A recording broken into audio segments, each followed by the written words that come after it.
पति अभी नहा ही रहा था कि तभी फोन पर मैसेज टोन बजी। पत्नी मोबाइल के पास में ही खड़ी थी। उसका ध्यान फोन की तरफ गया। उसने सहज ही फोन उठाकर मैसेज पढ़ा।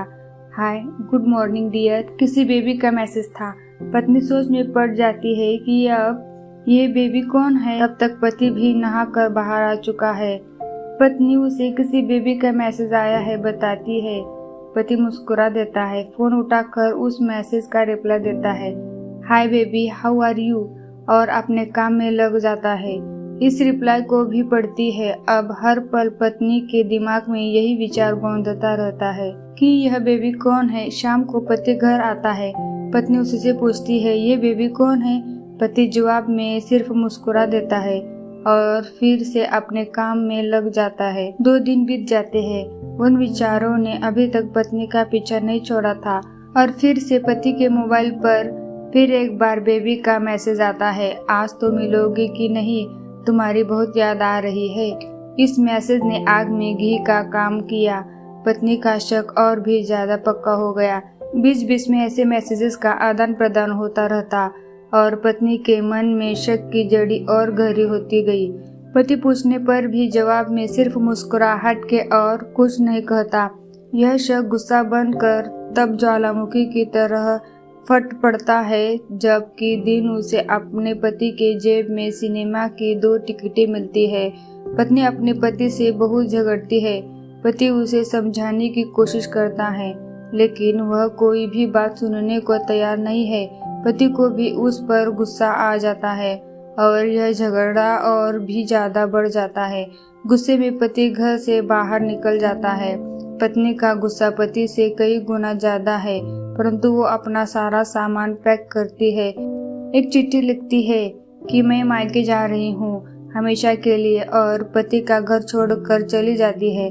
गुस्सा शांत होने पर जब पति घर आता है तो चिट्ठी पढ़कर उसके होश उड़ जाते हैं। 10 दिन बीत जाते हैं और गांव के उस घर पर डोरबेल बजती है जहां पत्नी रहने चली गई है। पत्नी दरवाजा खोलती है। दरवाजे पर 10 साल की एक छोटी बच्ची हाथों में चिट्ठी लिए खड़े है।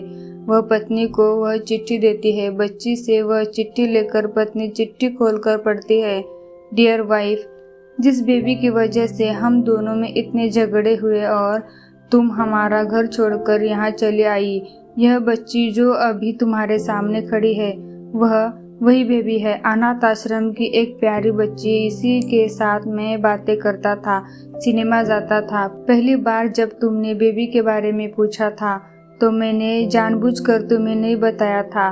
सोचा था थोड़ा मजाक करता हूँ, देखता हूँ तुम कैसे रिएक्ट करती हो, लेकिन मैंने यह कभी नहीं सोचा था कि तुम्हारा शक इतना बढ़ जाएगा कि तुम घर ही छोड़ दोगी। हाँ, सबसे जरूरी बात यह तो बेबी है, वह किसी और की नहीं बल्कि तुम्हारी ही बेटी है।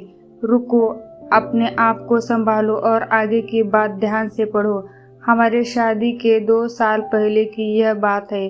तुम अपने कॉलेज के लास्ट ईयर में थी। तुम्हारे प्रोफेसर ने नोट्स लेने के बहाने तुम्हें बुलाया था और तुम्हें चाय में इन नशीली दवा खिलाकर ना करने वाला काम किया था। इसमें तुम्हारी कोई गलती नहीं थी, लेकिन कुदरत ने अपना काम किया और तुम्हारे पेट में एक बेबी को डाल दिया। काफी प्रयास करने पर भी ऑपरेशन नहीं हुआ तो तुम्हारे घर वालों ने समाज के डर से तुम्हें 6 महीने तक घर में ही रखा। तुम्हारे पिताजी खुद एक डॉक्टर है, इसलिए यह बिना मांगा बच्चा बड़ी आसानी से बिना किसी को कानो कान खबर हुए इस दुनिया में आया। भविष्य में तुम्हारी शादीशुदा जिंदगी में कोई प्रॉब्लम ना हो इसलिए तुम्हारे पिता ने इस बच्चे को गांव के एक अनाथ आश्रम में छोड़ दिया। यह बच्चा मतलब यही बेबी जो अभी तुम्हारे सामने खड़ी है। अगर अभी भी विश्वास नहीं हो रहा है तो इस बच्ची के गाल का वो तिल देख लो जो शायद तुमने उसे आखिरी बार रोते हुए देखा होगा, या फिर अपने पिताजी से पूछ लो। पत्नी जल्दी से उस बच्ची को पास में लेकर उसके गालों का तिल देखती है। उसका मन भर आता है, उसकी आंखों में आंसू आ जाते हैं, लेकिन अभी भी चिट्ठी बाकी है इसलिए वह आगे बढ़ती है। मुझे पता है अभी भी तुम्हारे मन में यह सवाल उठ रहा होगा कि यह सब मुझे कैसे पता।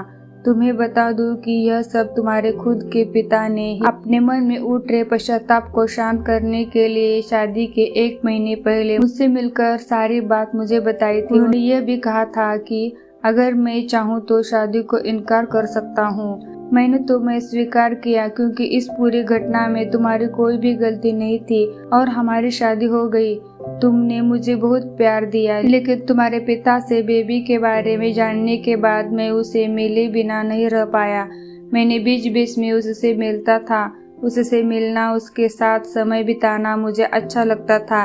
कितनी प्यारी बच्ची बिना किसी गलती के क्यों सजा भोगते। बस इसलिए मैं उसे थोड़ी सी खुशी देने की कोशिश करता था। बस मुझे इतना ही कहना था। अब अगर तुम फिर से अपने घर आकर मेरे साथ रहना चाहो तब और सिर्फ तभी गैलरी में आ जाओ। तुम्हारा और सिर्फ तुम्हारा डियर पति। बिना एक क्षण की भी देरी की पत्नी दौड़कर गैलरी में पहुंची और रास्ते पर उसका पति आके खड़ा था। उसके चेहरे पर मुस्कान थी, पत्नी की आंखों में आंसू के पूर। कारण कुछ भी हो, अपने दोनों के बीच में कभी भी शक को थोड़ी सी भी जगह मत दो, क्योंकि दुनिया में हर बीमारी का इलाज है, लेकिन शक नाम की बीमारी का कोई इलाज नहीं है। मन शांत रखो, जो भी मन में आए एक दूसरे को बताओ।